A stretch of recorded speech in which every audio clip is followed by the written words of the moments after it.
In this video, we're going to quickly review aggregate supply, which is the supply of all goods and services in an economy at all real price levels. And another way to think about it is the summation of the individual firms' supply curves, right? If we were to add all of those together. And there are two aggregate supply curves. There's a vertical long run one, right, called LRAS, and then there's a upward sloping short one called SRAS.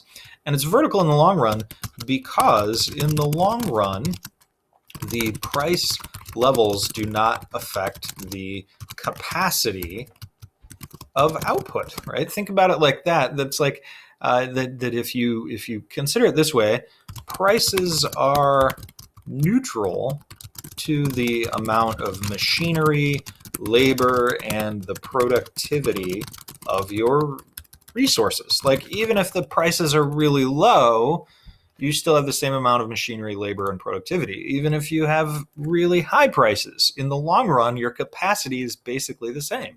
So that's why we'd say LRAS is what it is. LRAS corresponds to the productive capacity of the economy. It's how big is the gas tank, right? And that's kind of the analogy there. Why is SRAS upward sloping? Well, because in the short run, the price levels do affect the amount of output, is kind of a way to think about it. Prices affect how much a producer is willing and able to bring to market in the short term. And the idea here is because of what we call sticky prices. And this is technically sticky input prices. If the price of grebes rises, then producers of grebes will increase output and pay workers and suppliers the same because they're on a fixed contract, and basically profit. And it's actually arbitrage is kind of another way to think about it. Kind of arbitrage, maybe is a better way to say it. Kind of arbitrage. But in the long run, the workers and the suppliers will demand higher inputs, and we see the LRAS happen. So in other words, we go back to that normal level of production in the long run.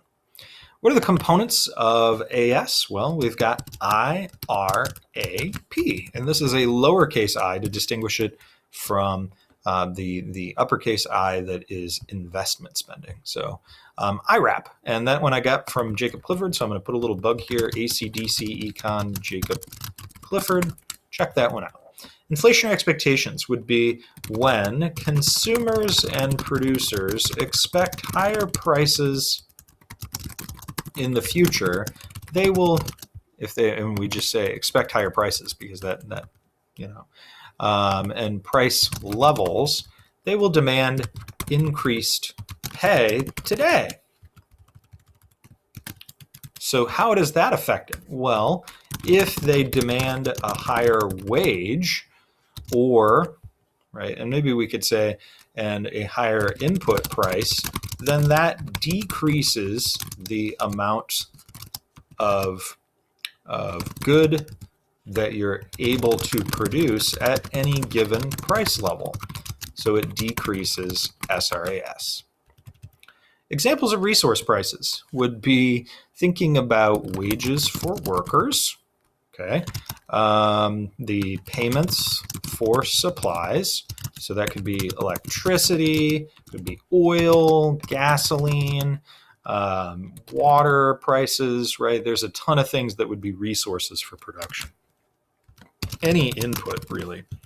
And so if the price of an input or resource increases, it decreases SRAS. Now, I am going to say the most common one, wages are an input price. We're going to put that on there, put it in bold and capitalize it because it's a big one.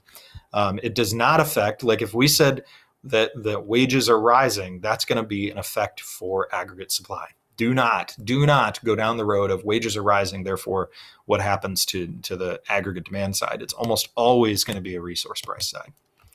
Regulatory actions. These are actions by the government that affect producers. So we'd say environmental regulations,